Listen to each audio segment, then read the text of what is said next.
Hello and welcome to New Wave History. This is Ali Warsi. Today I have a professor of history, a historian of note, Dr. Tahir Kamran with me, who is currently heading the liberal arts department of Beacon House National University. He's recently written a book in 2024, Chequered Past, which is based on the history of Pakistan. And he has written some. He's made some revelations in the book, as well as made contextualized some of the very important parts of Pakistan's history, which are often overlooked. So, Dr. Saab, thank you very much for joining us. Pleasure Dr. is all Saab, mine. first of all, in 2019, I asked you a question at Think Fest, I remember, and I asked you about the rise of Tehreek-e-Labbaik Pakistan, which is a right-wing religious political group known for its mob violence mainly. And it comes from the Barelvi sect of Islam, which is predominantly a South Asian thing. But you said that you didn't see them surviving for long, or at least did not see them as a potent political force. 6 years on, they are still very much in the news. We still see them holding state to sometimes sort of taken kidnapped for ransom, and we still see them mobilizing and getting huge numbers on streets. How do you see that phenomenon now?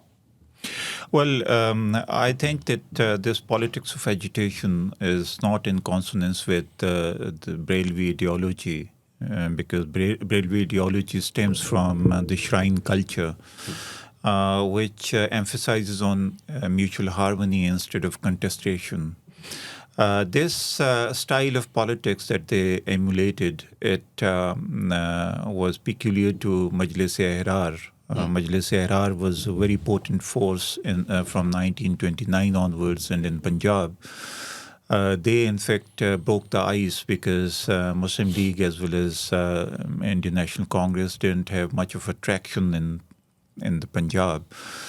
So they emerged on the scene, and they were puritanical. They were informed by Deobandi ideology, and they were absolutely decisively anti-Ahmadi posture that they always subscribed to. So ever since, the politics of agitation became a mainstay of Pakistan's national politics, even secular parties also followed suit. You can see Awami League the way, or People's Party for that matter, and Jamat-e-Islami, 1974, and all that. So this and politics of negotiation, it went to a backseat. It was shoved to a backseat. So this also had peculiar context, because from the last quarter of the 19th century, things changed here in the subcontinent. The political inclusion that the shrine culture subscribed, that political that inclusivity, it was jettisoned. Similarly, mosque became more important than the shrine. Before that, shrine used to be more important. Similarly, Sufi culture was flung on the sideways, and puritanical Islam, embedded in textual interpretation of it became quite central. So we see that by the start of the 20th century, the Islam was being represented by the puritanical and very literalist version of Islam. So then Mirza Khan Brailwi came to the scene, and that was quite appalling. That he was the biggest exclusionary figure because he dubbed everyone other than Brelvis as kafirs. Yes. So that was the background in that, Mirza Khan Brelvi's literalist interpretation of his own version. It remained relevant, but after Mirza Khan Brelvi, even we see that the shrine culture accepted a lot of influence from Deobandis because, in Makatib or in the schools, which was supported by the shrines, they introduced hadith, and the scholars of hadith were mostly Deobandis. I saw the shrine of Syal Sharif, which was a Brelvi shrine, Yes. but for the teaching of hadith, they hired human resources from Deoband. Right. So that's how Deobandi literalist tradition, became the mainstay in the strategy of Brelvi movement too. But it came in its own with a bang right after the 20th century, when during Pervez Musharraf, the people were sick and tired of Taliban version of Deobandi Islam, so they tried to encourage Brelvis. So Brelvi Islam became activist oriented Islam from early 20th century onwards. And that's how this activist style of politics by a religious party, it replicated its policies, its strategy, its slogan, and everything, sloganeering, etc., from Majlis-e-Ihrar. So it was not an original or organic growth of a Brelvi Islam. Therefore, I'm not amazed now no one talks about TLP currently. And they played as an instrument in the hands of the power that be. So now power that be is sick and tired of it. They ignored it, and they were very easily ignored. And now, so far I don't have any knowledge about the whereabouts of Saad Rizvi even. And no one talks about it. No newspaper coverage, no TV coverage. And even in Brelvi mosques, people are very, very circumspect while talking about TLP. So I think whatever I said in 2019, it holds water. It holds water. But at the same time, we also see that, for example, Saad Rizvi did manage to get some 10 to 12,000 people in Muridke, and he forced the government to start an operation. For example, very recently we saw it was the death anniversary of his father Khadim Rizvi, and we saw Punjab police taking action, doing an operation from mosque to mosque. In some cases I've seen people complaining that boys have been picked up from their neighborhoods, and I then confirmed it with some reporters and some police sources, and they said that that's something that they have done. While it is, how do you see this? Actually, this is a transformation. For example, if you look at how Barelvis used to talk back in 2010 even, they were basically anti-Deobandi, anti-Ahle Hadith, anti-Shia.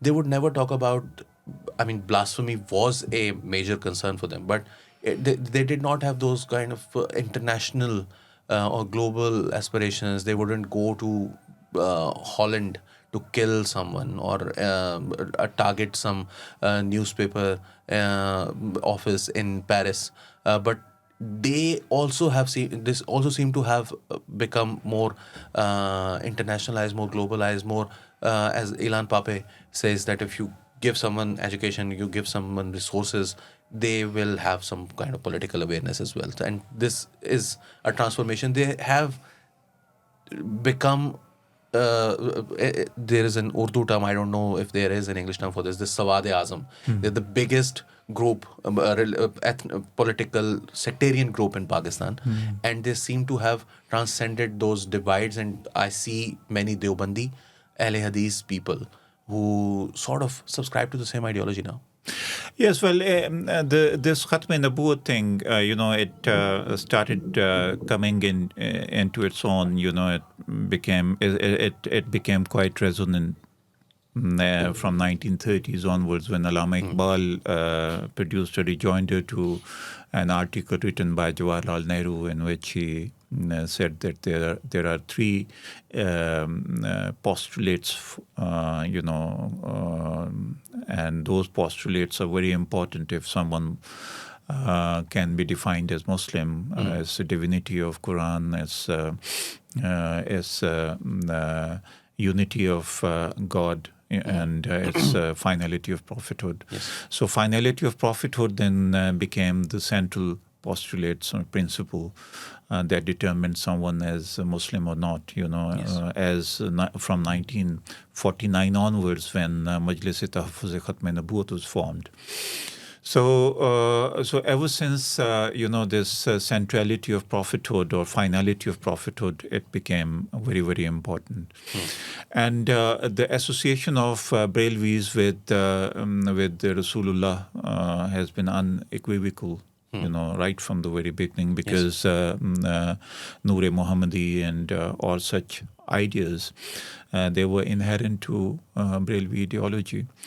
And so far as international outreach of this TLP is concerned, I think it was at the behest of power that be, their own capacity to influence international market of the religious activists. I don't think they had that capacity. They could mobilize the way it was propagated, after the assassination of Salman Taseer, the way it was propagated, and I think we can very well imagine who played their part to get them popularized so much. Khadim Rizvi, who was nobody. After that, he became very, very important. True. So we saw such instances before, and few people also advocate this point with all the vehemence at their command, that the establishment wanted to neutralize Tahir al-Qadri. Therefore, they wanted some other voice within the Brailwi framework, and Khadim Rizvi fitted it in very well. So all said and done, TLP at best had been instrument in the hand of the people who control Pakistani politics. And it was used to destabilize political government. Whether that government was that of Nawaz Sharif or later on Imran Khan. So that's what they did with a lot of dexterity. And I don't see their sport base to such an extent. And it was Lahore-based urban lower middle class and lower class party. Yes. And there had been no intellectual base of it at all. So Jamat-e-Islami, as compared to this, Jamat-e-Islami had its intellectual and scholarly base. Maulana Maududi was one of the renowned mufakkir Islam, or scholar of Islam or thinker of Islam, but TLP didn't have any. So TLP was just slogan mongering. It relied on slogan mongering, agitation, diatribe.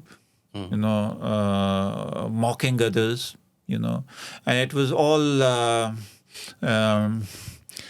sound and fury signifying nothing, as Shakespeare said. But then, you see, To belabor the point, I know we've spent a bit too much time on this, but at the same time, it's a fascinating subject. The thing is that you just mentioned that it is a popular party among the working class people, and it's not Not popular. It has attraction. it has attraction, but at the Yeah. same time, you see the people who share their TikTok, who are not normally, for example, if you just mentioned Jamat-e-Islami, Jamat-e-Islami primarily had its vote base, supporter base in the middle classes, whereas this group is, and we see that there is resentment, economic issues are there, and That's right. and there is a general disenfranchisement in Pakistan. People do not really feel that they are heard, and there is a group that can force governments into taking action there, and it does exploit their religious sentiment as well. Then you see, we saw mob lynchings, and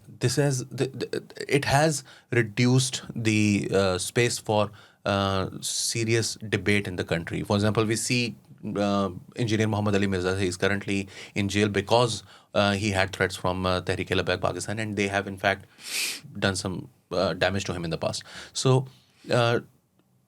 do you see there is this? There is also one thing I want to mention: electoral results. It is the third most popular party in Punjab right now, for some reason. Don't you see that in a post-truth world where intellectual base isn't probably even necessary for a political force to exist? Well, the thing is that you can do mob lynching and you can assert your position if power that be is in support of you. Once that cushion is removed, then you're on your own. And when you'll do such a thing, you will be implicated. And now, if someone resorts to mob lynching, I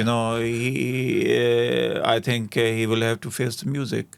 So now you will see the receding influence of TLP because those who had used it previously, now they no longer think that it's necessary that TLP should be used anymore because their purpose can be served without them. And most of the religious parties that we see, they have been used by the military dictators. Right. Jamat-e-Islami was used by Ziaul Haq. And Before that, Yahya Khan even. Yahya Khan even, yes, that's right. And even before in 1953-54, Mumtaz Muhammad Khan Doltana used religious sentiments to dislodge Khaja Nazmuddin's government at the center. So they were used on their own accord. They haven't done anything substantial other than getting Ahmadis declared as non-Muslims. So you have touched upon it already. So it'll be easier for me to move on from this topic. You mentioned in the book that religious politics or politics that exploits religion has been a norm in Pakistan even before Ziaul Haq came to power. And Ziaul Haq actually probably used it as probably the only raison d'etre for his. He thought that religion was the only thing that gave him legitimacy. Yeah, that's right. But at the same time, you just mentioned Mumtaz Doltana using the religious sentiment in Punjab in 1953 riots, and then we have seen certain things. I once did this story for Nayador in which there was this excerpt from a newspaper. Someone said that Ayub is like Hazrat Ayub alayhi salam, the Prophet. So it was published in Nawai Waqt, I guess. So the thing is that this is something that has been going on. Don't you think that maybe TLP is just one manifestation of that same practice? You just mentioned Majlis-e-Ahrar and other. How do we get rid of this? Well, if you allow your political culture to grow organically instead of the construction and fabrication by the non-political actors, your Pakistani politics eventually will come back on rails. So far as I know, apart from Awami League, there is no other party or NAP, National Awami Party, and that was that was a big tragedy that NAP was not allowed to function. Otherwise, secular politics in Pakistan would have well entrenched by now. So I think Zulfikar Ali Bhutto did a lot of damage, to the politics of But Pakistan again, that way. sorry to interrupt you, but Zulfikar Ali Bhutto himself was a secular person. Pakistan People's Party was not really a religious political party, but we saw that organic political forces, organic religious political forces, forced his hand in many cases, including the 1974 They were amendment. not organic. That's what I'm arguing. They were not at all organic. Organic politics were not allowed to mushroom in Pakistan. That's the problem. Every leader was either nurtured, nestled, and promoted by the forces which were non-political. And when non-political forces will take care of your political culture, then your political culture will not be properly grown, flourished, and it will have some sort of a disconnect with your local culture and the local sentiment of the people. And that's what we are witnessing. So when you say that they were not organic forces, we saw Nizam-e-Mustafa movement in 1977, and then we before that even we saw Zulfikar Ali Bhutto making those changes to the constitution. And you're saying that those were not organic forces. Who was? Because what we have heard or read in the past, I mean, mostly political commentators, not historians, they say that Zulfikar Ali Bhutto was the most powerful civilian prime minister that Pakistan has ever had. He was able to form the constitution of 1973, and some people would say that more powers were given to the prime minister than probably That's should right. have been. That's right. Then, That's right. then what were those forces at that point? Because in 1971, the army was summarily defeated in the 1971 war with India. What were those forces that were still Because Pakistan inherently is a national security state. Whether you have a civilian, very strong prime minister like Zulfikar Ali Bhutto with a lot of vision. I admire his vision, his clarity of thought, his depth of knowledge, and his erudition. No other politician come even close to him. But the thing is that he too had this paranoia vis-a-vis army, the intrusion of the army or army coming and usurping power. And second thing that he was not very comfortable was this religious parties, because everyone had seen that in 1954, 53, 54, they resorted to direct action. Yes. And direct action was a very, very dangerous ploy for any party to resort to. And then in 1974 also they threatened Bhutto's government of direct action if Ahmadis are not declared non-Muslims. So they had the street power and religion. And you see that when Rabwa incident happened, immediately afterwards it seemed as if whole country was up in arms in a way against the government, against the state. So that in fact enhanced and aggravated the fears that Zulfikar Ali Bhutto had vis-a-vis religious parties. And religious parties, of course, were being backed up by army, because they, religious parties, one religious party had played in the hands of army in 1971. Of course. Jamat-e-Islami had Al-Badr and Al-Badr Al-Shams and group. Al-Shams and all that. So he, despite the fact that he was very powerful, he was not comfortably poised in his position. He was sensing, rather, he was smelling the rat all the time. That conspiracy may be hashed at any point of time. So therefore, he was not very comfortable with the opposition also. He was very brutal towards his opponents. Yes. The way Wali Khan was treated, the way Asghar Khan was treated.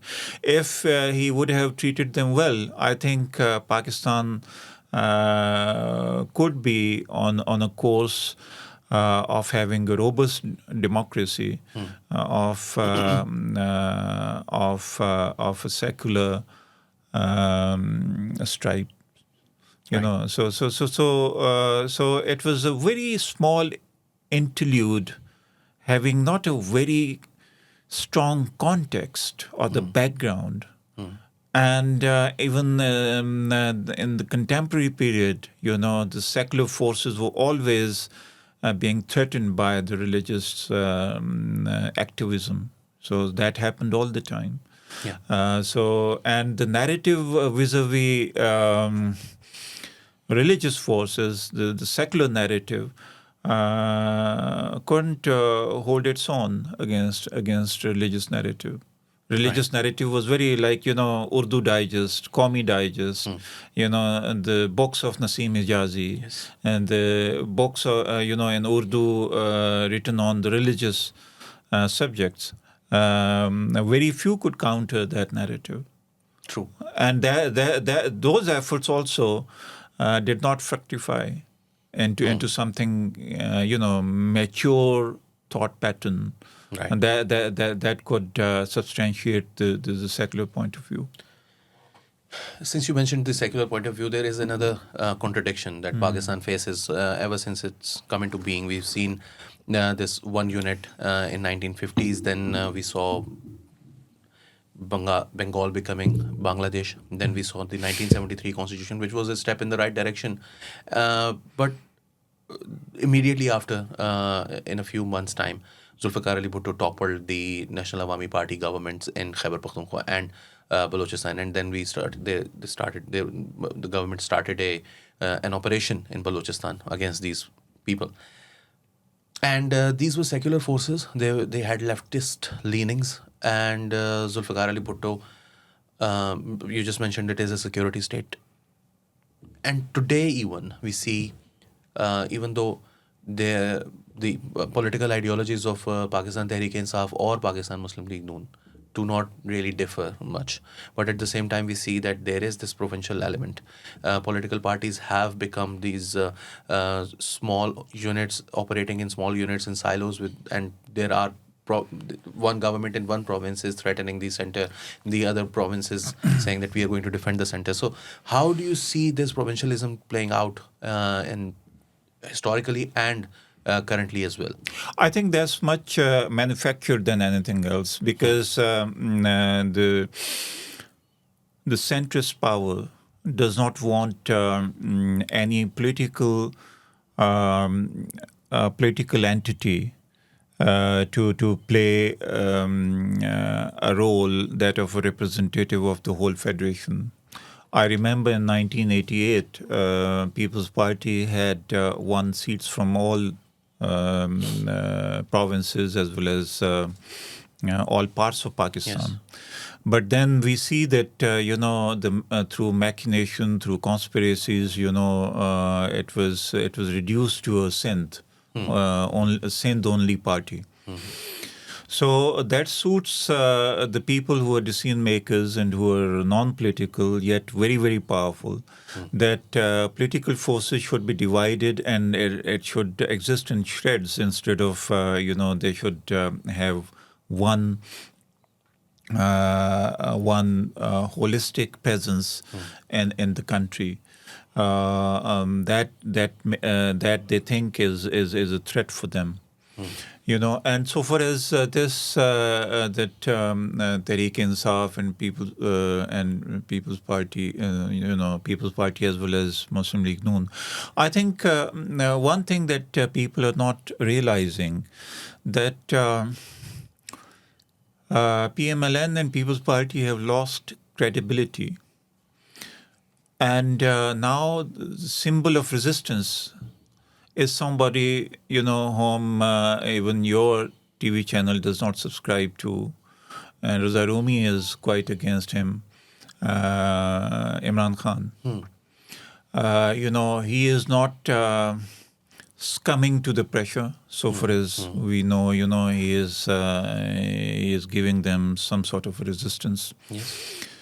And that is what politics in the third world countries or in the underdeveloped countries that signifies. Because with resistance, you authenticate your political being. And as Camus once said, I rebel, therefore I exist. Reframing this René Descartes, I think, therefore I am. So that is to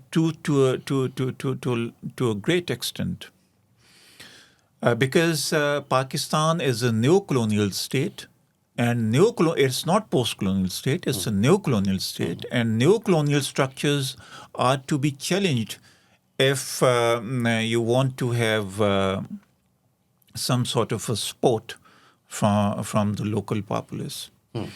If you try to align with the power that be, which is inherently and intrinsically a colonial organ, which we have bequeathed after 1947, so you cannot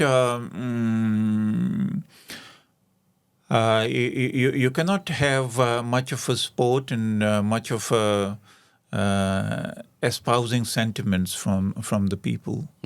And that we have seen, People's Party thrived on that. Yes. But then Benazir Bhutto extended her reconciliatory hands towards army, and then People's Party was no longer the way. I know the People's Party during Zulfikar Ali Bhutto, and after that, when A party of resistance. That's right, a part of resistance. Awami National Party had the potential. But that's unfortunate, and that's a big blow to Pakistan's politics that Awami National Party was dismantled, and it had to reorganize itself, and it was reduced to Khyber Pakhtunkhwa, and then lack of political sagacity by the progeny of Bacha Khan. Just rendered it into a helter-skelter of wishy-washy entity. So a symbol of resistance is very, very important, and it should be very much there in the form of narrative, in the form of your intellect. And I don't see this symbol of resistance coming from either PMLN or People's Party. True. So after Benazir Bhutto's assassination, that intellectual embeddedness of People's Party, it is gone. Now it's a pack of opportunists. And same is the case with PMLN. I argue that why did I vote for PMLN in 2002? Because then for People's Party in 2008, despite the fact that Benazir Bhutto was assassinated, and I was really moved, kept crying for 3 days. But while looking at the dynastic politics and the people who support dynastic politics, the real thing is that, you can castigate Imran Khan that, he also came to power with the help of army. But in the overdeveloped state structure of Pakistan with neo-colonial orientation, there's no other way to come into power. Even Zulfikar Ali Bhutto had the support of the army when he came into power. General Gul Hassan was siding with People's Party. Yes. And then he had hobnobbed when he was foreign minister. He had quite a bit of influence that he wielded very, very adroitly in 1960s. And obviously he was a smart guy. He was the brainiest of all the politicians that we had after Jinnah. So obviously, but even he couldn't find the way into power without the support of the non-political actors. But then again, it chips away at your legitimacy when you side with these powers. For example, Nawaz Sharif, even when he did show some resistance, he could never really shed that crisis of legitimacy that he had because he was a progeny of Ziaul Haq's politics and Ziaul Haq's rule. Same goes with Zulfikar Ali Bhutto. Even today, his opponents would say that he used to call Ayub Khan a daddy, whether that's correct or not. Same goes with Imran Khan. And then you just mentioned that there are these structures, and it's an overdeveloped state, and those structures are so entrenched that it is probably impossible to really. You can challenge them, but you cannot really circumvent them. So. In these circumstances, we have seen Zulfikar Ali Bhutto, which the Supreme Court has now said that it was a judicial assassination. Then we saw a real assassination of Nawaz Bhutto. Then we saw a real assassination of Murtaza, and then we saw another assassination of Benazir Bhutto. Ultimately, Nawaz Sharif has gone into exile in the past, and therefore these political parties. And you just mentioned this contradiction. I rebel, therefore I am, or I think, therefore I am. And these parties probably have come to this conclusion that it is pointless to rebel. Yeah, the thing is that I really have a great admiration for such people who knew that they don't have a political future because they won't be able to come to the power. Like Nawabzada Nasrullah Khan, Asghar Khan. They had their own problems, of course, the lack of clarity or something, but they had this association or loyalty to Pakistani politics. Same is the case with a few people from Jamat-e-Islami or Wali Khan. I think he had great potential. Wali Khan had great potential. He could be a very effective prime minister if given a chance. It's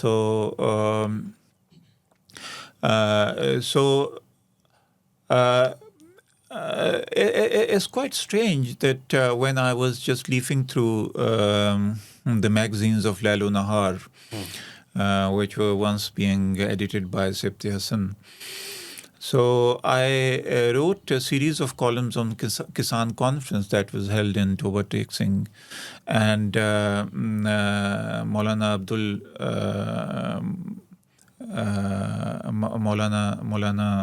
Bhashani was the chief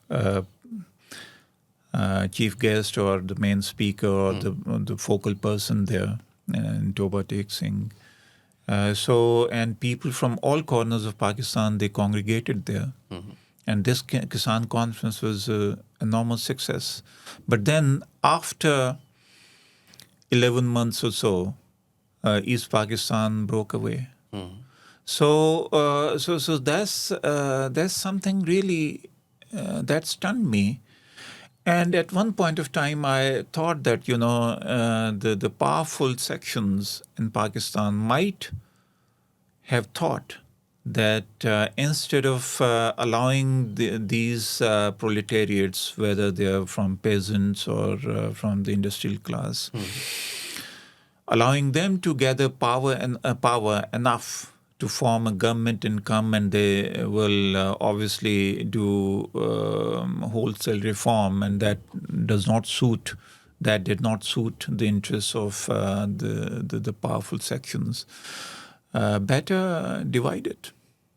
Allow it to dismember. to dismember, because Ayub Khan was under no illusion, because in Jinatu Zia as well as Sayyid Amjad Ali in his interview mentioned this, that he sent a message to East Pakistani leadership, if they want to separate, we can do it. So the Pakistan power elite had this lurking fear that this sort of This arrangement was untenable. this arrangement or this marriage of convenience is not going to last very long. So I don't know in what context we were talking about this, but this is what happened. So secular forces, or this organic political forces, were therefore hampered. Willfully hampered. Why was it that Awami League was not given power? And the whole of the blame was put on Zulfikar Ali Bhutto, who was a civilian.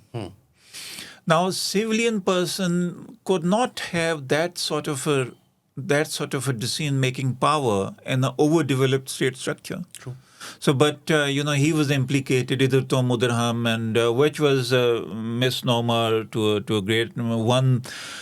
Disservice that that guy who put that headline at Azad Akhbar. Yes. Abbas Atar Shah. Abbas Atar, one disservice that he did was concocting this headline and discredited. He probably didn't even know this. Know that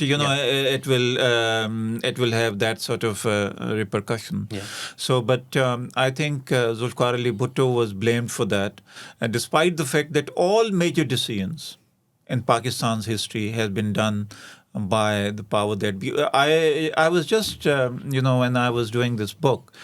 I was trying to figure out how many decisions political representatives of Pakistan have made. I could figure out only 3 or 4. One was the nuclearization. Zulfikar Ali Bhutto had the credit for that, credit or discredit, whatever you may call it. 73 Constitution was made by Zulfikar Ali Bhutto, a civilian. Then nationalization. And then it was IPPs. Benazir Bhutto got, took the initiative, and then, Nawaz Sharif took it further. Yes. To such an extent that it could not be reversed, and now it has become a bane for us as a nation. So these are 5 decisions that were made by our political representatives. Good or bad, I'm not debating this. Nationalization, few ideologues of People's Party will speak in support of it, and some of them will castigate it. Similarly, 1973 Constitution, whether it has been mauled and mutilated beyond recognition now after 27th Amendment. So rest of all the decision making in Pakistan have been done by power that be, or bureaucratic military oligarchy, along with some political elite coming from the landed aristocracy. So civilians have no control, have no space. Yes. Civilian politicians have a very, very small, tiny bit of a space. And I remember in 1985 when Muhammad Khan Junejo was sworn in as the Prime Minister, that was reproduced in the newspapers that, as such, power sharing is not transfer of power. So it has always been shared. This power was shared. Apart from 3 years of Zulfikar Ali Bhutto, power had been shared and power was not transferred to It civilians. has always been a hybrid government, but then Yeah, hybrid too is I think a euphemistic expression. Yeah. It's it's all managed, controlled, and orchestrated by Pindi. by Pindi. So then again, we come back to the same question. Isn't it an exercise in futility that Pakistan Tehreek-e-Insaf or Imran Khan is doing right now? Because if this is how entrenched the structures are, if this is how entrenched the military is in the system, and there is no breaking this cycle, then why are we? Do you see any hope of this achieving any kind of success? Well, one thing that one can say is, that I don't see much of a success of Imran Khan showing that resistance to Pindi voice. But what I'm seeing is that previously, whenever military dictators took over, they had some support from some section of the civilian population. Yes. Now that support has been strongly eroded. Yes. Decisively eroded. Like I teach youngsters, and everyone is really terrified, including my own self, for my own well-being. But people are not really very comfortable whenever any person from the background of military comes and try to pontificate them the way they react. Even in LUMS or in BNU or wherever, there's a reaction. And whatever debate that follows or ensues after that person departs, it indicates that, the sentiments are not very conducive to that sort of arrangement that is running the show. So I think in order to break away, or in order to dismantle or rinse the neo-colonial structures, resistance is the only ploy. And someone has to take resistance to a decisive end, decisive conclusion. Even if Imran Khan does not last, but I think this resistance will keep going, and the power equilibrium will be redefined, and I think that is the need of the hour if Pakistan wants to survive as a single political entity. And there should be a bottom-up approach instead of top-down, because otherwise your Balochistan issue is not going to get resolved. And similarly, whatever is being brewing up in Khyber Pakhtunkhwa, that will keep seething. The consternation of these two people have come into open. So you have to redefine your power structure.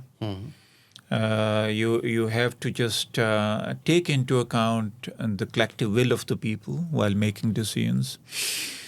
Army's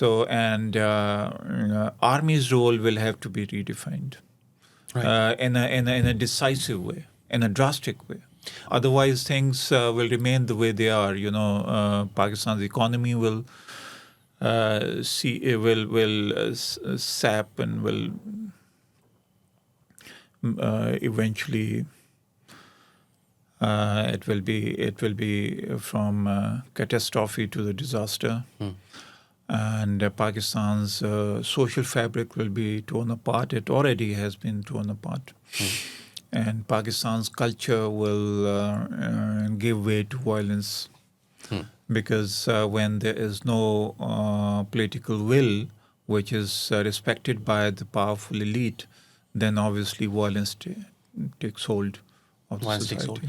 I totally agree with you on the point that there is a shift in the narrative, there is a shift in the mood in the public, because I remember I did a video on Sheikh Mujib's 4 demands that he made in the famous or infamous... 6 demands. No, the 4 demands that he made in the Paltan Maidan speech on 5th of March 1971. When I published it the first time in 2019, it garnered some 500 to 600,000 views. But the next time I published in 2022 or 23, it managed to get us some 3 million views. So the thing is that there is this shift. But at the same time, there is this issue with, for example, Imran Khan even. I see a lot of similarities between him and Khomeini, and you can say that it was a religious political leader, but there is this cult following. There are certain things that are similar between the two of them. Now, if we look at Khomeini's trajectory, in 1963, he was talking about this ban on women. He wanted the ban on women appearing on television. He did not want them to be so visible on in the national media or in the universities or in public life. Imran Khan isn't that kind of a fanatic, but he does have some problematic views on women. He does have some very problematic views on religious extremism in Pakistan, on Taliban, for example. And when we did have him in power, we saw the Balochistan thing. It kept simmering. We saw what happened with the Pashtun Tahaffuz movement, for example. And what many people see, you just mentioned Raza Rumi, many people see him as an extension of the same establishment, of the same narrative.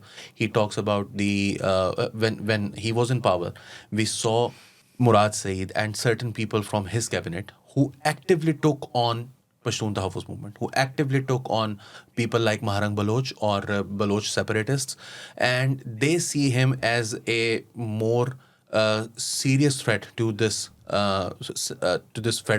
federal system that we have, federal constitution that we have, because he mainstreams those narratives. He mainstreams those problematic views that those military people hold that you're talking about, who come to slums and people really don't subscribe to their ideology anymore or their ideas anymore. Well,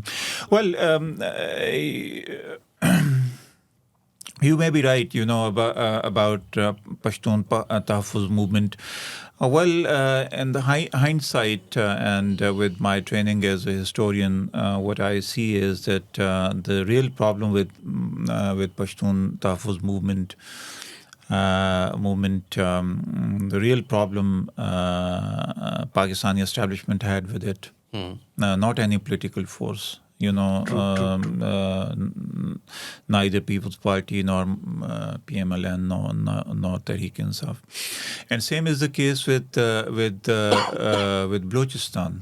Yes. The real problem in Balochistan was right from the very beginning, because the way Balochistan was annexed and all that. And you read autobiography of Mir Ahmad Yar Khan and the Khan of Kalat, there are some glimpses of it. But, I had a conversation with Ayatollah Baloch while I was at Heidelberg University, right, and giving a seminar. So then things became more, lucid and clearer to me. Vis-a-vis, so far as Balochistan issue is concerned. Balochistan issue became aggravated when Nawab Akbar Khan Bukti was assassinated. Yes. And ever since the embers of discontentment kept seething there in Balochistan. And Maharang Baloch, I think Maharang Baloch,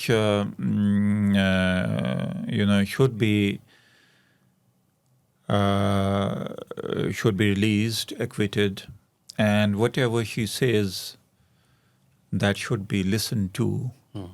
And if people are serious in resolving the issue of Balochistan.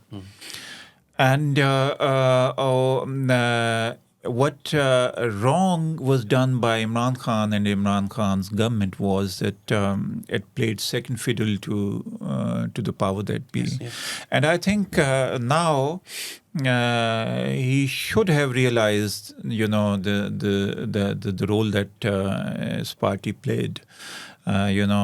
Expecting that power that be means well. It has used people and then discarded.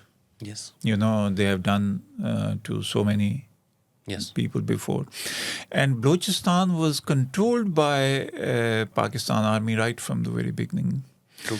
And I think there should be some sort of a political consensus on how the Balochistan issue is to be tackled politically, and not by the means of aggressive overtures and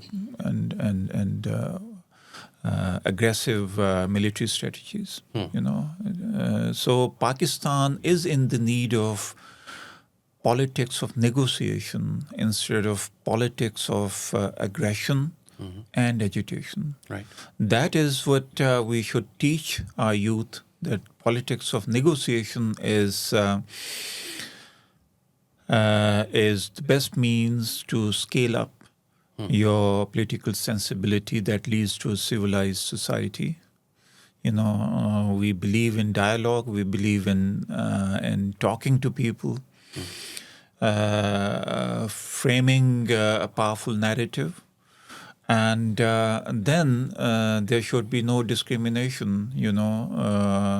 That people are from Balochistan, therefore anyone coming from Balochistan has to be a traitor. That sort of a mindset needs to be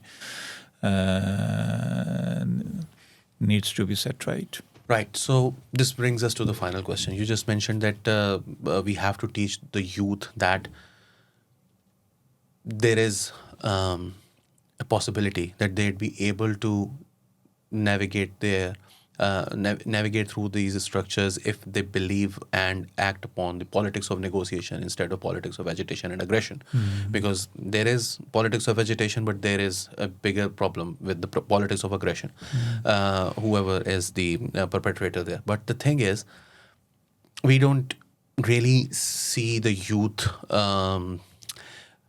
either they are disinterested, even if they are interested, they don't really have any means or know the ways in which they can negotiate these problems that they have right now. As a historian and as an educationist, how do you see education playing a role in developing this idea and inculcating it into their minds? Well, one thing that I really don't like, I rather detest this privatization of education, particularly at school level. But it has a few benefits also. Because people going to Karachi Grammar School or Lahore Grammar School or Beacon House school system, the state narrative has very little influence on them, because they are prepared for the examination that is given or taken by Cambridge or London University School, London University examination, so on and so forth. So therefore, there is some independence of thought. Which we come across whenever they come in the universities. And then since public sector universities are largely discredited, because they were opened in such a huge number that could not be managed. So the private university, all good students, they come to the private universities. And in private universities, the formulation of syllabi and curriculum is such that, national narrative hardly has any space, or even if there's any space, it's very, very marginal. So when they talk about the politics of Pakistan, or whenever they talk about the problems that general people or people at large face while living in Pakistan, since the opportunities to go abroad and seek higher education are off the table now, mostly. Yes. So they are asking quite critical questions about Pakistan, and the power, the people, about the people who are controlling Pakistan's destiny.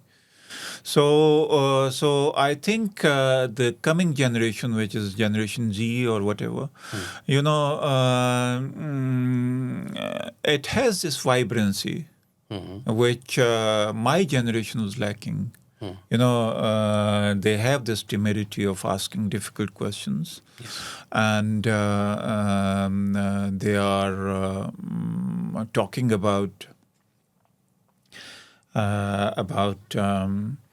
the freedom, the concept of freedom and justice, and how do you define individual if there's no freedom at the individual level, so that's very, very important, writing such assignments and all that. And a lot of our students, they are into writing business now, content writing and writing fiction and everything. And another thing is that Pakistani literature for last 20 years or so, particularly after 9/11, people have started writing it in English. Yes. So it has international audience. So that international audience, it